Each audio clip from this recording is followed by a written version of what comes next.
US sama Iran, itu kalau yang namanya perang beneran, itu udah tembak-tembakan terus. Tapi ini kan tembak-tembakannya itu cuma drama Korea doang di awal gitu. Nah, mohon maaf nih buat teman-teman yang agak sensitif tentang agama, ini bukan perang agama, karena di awal saya bikin konten tentang US Iran, aku juga diserang sama. Halo warga intelektual sekalian. Guys, baru-baru ini Pak Gema mengatakan bahwa perang antara Iran dan Amerika ini sebenarnya drama Korea. Ini sebenarnya nggak serius. Ini sebenarnya pura-pura ayah gitu ya. Nah, yang jadi pertanyaan, apakah itu benar atau tidak? Kemudian, beberapa tahun yang lalu Pak Gema pernah mengatakan, gua percaya bahwa Tuhan itu adalah Yesus. Nah, ketika beliau mengatakan seperti itu, banyak yang kecewa, banyak yang tidak setuju, banyak yang tidak sepakat gitu ya. Bahkan banyak yang membenci Pak Gema ini. Nah, yang jadi pertanyaan, kenapa Pak Gema ini sangat dibenci oleh haters-haters di Konoha gitu ya. Kemudian kalau saya perhatikan Pak Gema ini orang yang sangat pakar dalam geopolitik ya, terutama geoekonomi gitu ya, sangat luar biasa gitu. Tapi kenapa dia pernah dipanggil ke televisi gitu ya untuk mengisi yang namanya geopolitik gitu, untuk menggantikan pengamat abal-abal yang ada di Konoha ya, kompresor bocor dan lain sebagainya. Kemudian selain itu Pak Gema ini pernah mengatakan siapapun presidennya maka Indonesia tidak akan bisa jadi negara maju. Karena Indonesia itu nggak didesain jadi negara maju, kata Pak Gema. Nah, ya, jadi pertanyaan, apakah ini masuk akal atau tidak? Apakah ini bisa dipertanggungjawabkan atau tidak? Bagaimana fakta yang sebenarnya? Langsung saja kita ke pembahasannya.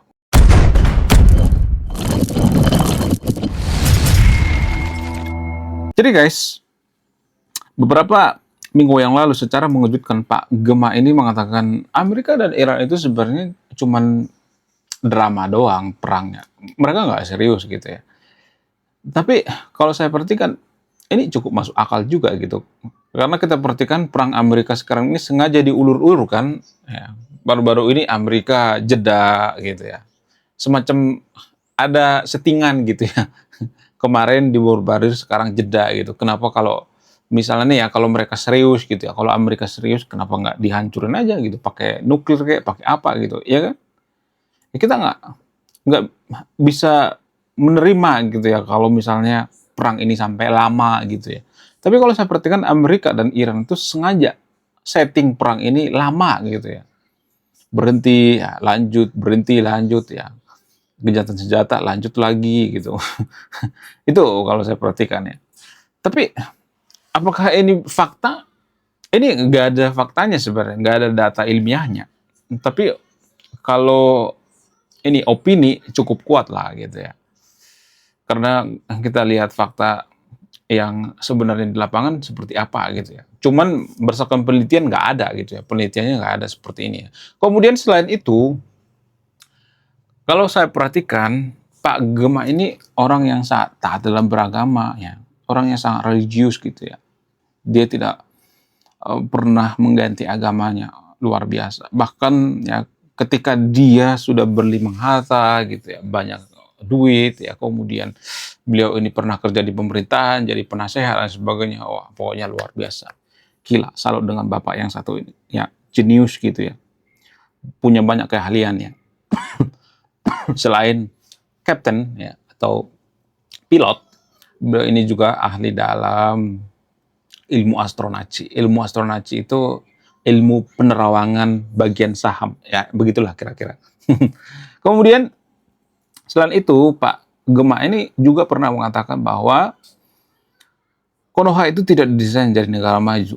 No, tidak didesain siapapun presidennya. Kenapa bisa seperti itu? Apa alasannya? Ya, saya cukup mengerti ya apa yang dimaksud oleh Pak Gema ini. Gini. Kita kan sering mengeluh bahwa negara kita nggak maju, ya karena dipengaruhi oleh presiden, dipengaruhi A, pengaruhi B, pengaruhi C. Tapi pada faktanya, kalau saya perhatikan itu, nggak ada satupun negara maju dunia ini kalau masyarakatnya SDM rendah, nggak ada. China itu nggak bakal bisa jadi negara maju kalau masyarakatnya SDM rendah. Sehebat apapun presidennya, ya mungkin bisa gitu ya. Kalau presidennya itu raja gitu, ya presiden ya presiden ya. Raja ya raja, itu dua hal yang berbeda. Jadi kalau sistem pemerintah kita seperti ini, ya enggak bakalan bisa jadi negara maju. Demokrasi itu hanya cocok bagi negara yang sudah mapan, yang sudah berkesadaran. Demokrasi itu nggak cocok sama masyarakat yang intoleran, nggak cocok. Mereka akan memanfaatkan demokrasi itu untuk melampiaskan intoleransi mereka.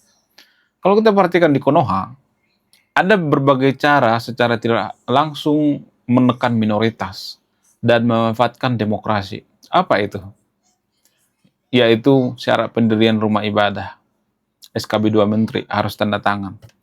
Ya itu buah daripada demokrasi, kita harus mengaku itu. Itu dimanfaatkan ya. Demokrasi itu dimanfaatkan. Itu namanya demokrasi yang kebablasan. Harusnya demokrasi yang benar itu adalah demokrasi terpimpin. Seperti demokrasinya Amerika.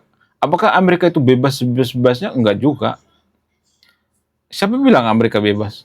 Walaupun mereka liberal. Enggak. Mereka nggak bebas menggunakan hijab di tempat umum. Nggak bebas. Walaupun mereka demokrasi. Ya, jadi negara yang sebebas-bebas itu nggak ada sebenarnya. Itu utopia gitu. Itu cuman ada di imajinasi kita gitu. Nggak ada sebenarnya. Pasti ada aturan lah. Nggak mungkin nggak ada aturan. Ada aturan mainnya gitu. Dimanapun kita tinggal pasti ada aturan mainnya. Di Amerika ketat banget gitu ya. Kalau kita nyetir sambil main HP, oh langsung tuh selesai ya. Nggak bakal bisa dinego 86 nggak bisa ya. Itu mungkin yang dimaksud oleh Pak Gema ini ya. Sehingga dia mengatakan siapapun presidennya, kita tidak akan bisa jadi negara maju. Ya saya sepakat dengan itu. Siapapun yang memimpin negeri ini nggak bakalan bisa. Kalau masyarakatnya itu nggak bisa diajak kompromi. Negara demokrasi itu kan, ya misalnya nih ya Presiden Pak Prabowo misalnya. Saya tidak mengatakan Pak Prabowo melakukan hal yang sama ya. Pak Prabowo itu kan sebentar lagi pasti mempersiapkan yang namanya kampanye. Fokus pada kampanye. Padahal baru menjabat loh. Iya kan? Jadi pemimpin di Konoha itu ya mereka fokusnya ke kampanye sih sebenarnya. Makanya kenapa di Konoha itu ada kampanye serangan fajar? Karena mereka nggak fokus mengabdi, tapi fokus terpilih gitu. Gimana caranya supaya terpilih gitu. Dan presiden-presiden di Konoha juga seperti itu kok. Ya, mereka nggak terlalu fokus sebenarnya mengabdi sama masyarakat. Mereka fokusnya gimana menang 2 periode, itu fokus mereka. Bahkan Pak Prabowo dari tahun kemarin juga sudah dicalonkan 2 periode. Padahal kita belum lihat kinerjanya seperti apa kan. Ya, saya tidak membenci Pak Prabowo ya, disclaimer on ya. Saya suka idenya, tapi eksekusinya kurang. MBG saya suka, eksekusinya kurang ya. Kopdes juga boleh-boleh aja gitu ya, tapi eksekusinya kurang gitu. Itu yang perlu saya kritisi. Jadi pada intinya itu, Konoha itu tidak didesain jadi negara maju. Apakah kita akan melakukan revolusi? Apakah kita akan menepalkan Konoha? Enggak juga. Mau ribuan kali kayak enggak. Intinya itu berkesadaran. Ya. Yang memilih pemimpin korup sekarang ini kan kita juga kan. Ya kan? Udahlah, nggak usah terlalu menutupi, wah, pemerintah jahat, pemerintah jolim. Yang milih mereka kan kita, yang milih Pak Prabowo kan kita. Bayangkan kalau warga Konoha itu, saya tidak ngajak golput ya. Kalau warga Konoha itu 60% golput, apa Pak Prabowo kepilih? Enggak juga kan. Ya kalau nggak ada yang bagus ya golput aja gitu. Ya kan? Saya tidak nyuruh ya. Ini hanya di Konoha ya, disclaimer on ya. Saya tidak mau provokasi untuk golput ya. Ya, kalau misalnya mengatakan, oh kemarin kan pilihannya ya semuanya sama-sama rusak. Ya kalau sama-sama rusak kenapa nggak golput aja gitu ya. Di Konoha maksudnya, bukan Indonesia ya. Karena ini berbahaya guys ya. Ya, ini bukan di Indonesia gitu ya. Jadi ya itu bentuk daripada revolusi juga gitu. Kalau lu golput tuh itu bentuk daripada revolusi gitu ya. Ya kalau misalnya di antara calon ketiga kemarin itu nggak ada yang bener, ya kenapa nggak golput aja gitu, ya kan? Kan ngapain milih yang nggak bener gitu, ya, ya kan? Itu yang jadi permasalahan. Kalau golput berkali-kali, pasti mereka mikir lah, penguasa mikir apa yang salah. Ya mereka harus memilih pemimpin yang benar gitu. Jadi siapapun presidennya, mau KDM kayak, mau diganti sama si Gibran kayak, siapa kayak, nanti nggak bakal. Ya catat kata saya, nggak bakal. Susah kita jadi negara maju. Ya yang paling utama itu adalah berkesadaran dulu deh ya, berkesadaran ya. Ya kita harus menyadari bahwa memilih pemimpin itu nggak boleh sembarangan. Ya. Kalau tidak ada yang terbaik, ya mending golput aja. Ya, Saya tidak maksa ya, saya tidak maksa ya. Tapi menurut saya pribadi seperti itu ya. Konoha ya seperti itu. Ini hanya di Konoha ya, bukan di Indonesia ya, di Stella Maron ya.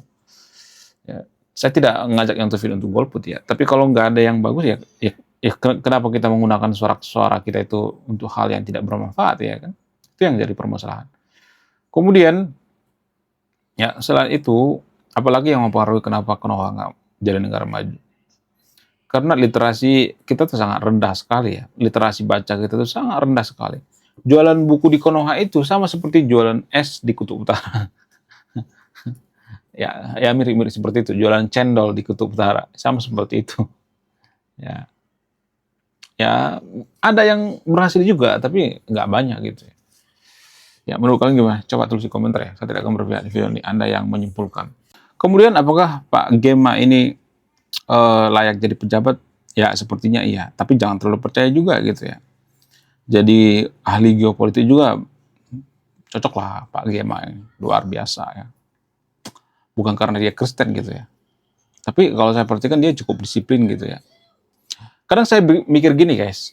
Kenapa lulusan-lulusan terbaik dari sekolah-sekolah yang terbaik di Konoha itu seperti lulusan dari Katolik misalnya gitu kan. Ada kan lulusan-lulusan terbaik ya di Konoha ya. Ada banyak tuh ya. Salah satu sekolah terbaik di Konoha itu Katolik ya. Lulusan itu kemana gitu? Kenapa mereka nggak jadi pejabat gitu? Kenapa mereka tidak menguasai tampuk kekuasaan? Iya kan? Iya gak sih?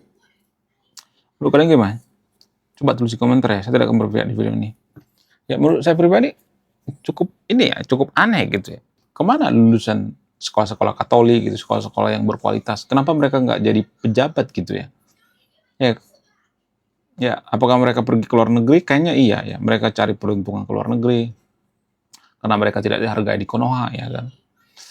Ya, mereka jadi tenaga kerja di negara lain gitu ya. TKN gitu ya. Oke guys ya. Sekian video ini. Terima kasih sudah memahami. Saya warga intelektual. Silakan simpulkan sendiri. Saya tidak mengintervensi Anda. Belum kita lanjut. Jadi guys, kemarin ada yang nanya, lu apa sih kontribusinya bagi negara ini? Lu kontribusi saya ini guys ya. Nulis buku, judulnya Budi Tanpa Pekerti. Ini temanya bahas tentang agama. Kemudian sama luka. Kisah dalam buku ini ada seorang kiai bingung memilih antara menyelamatkan hutan atau menyelamatkan 1000 anak yatim. Link pembeliannya ada di pin komentar video ini. Saya warga intelektual salam rasional.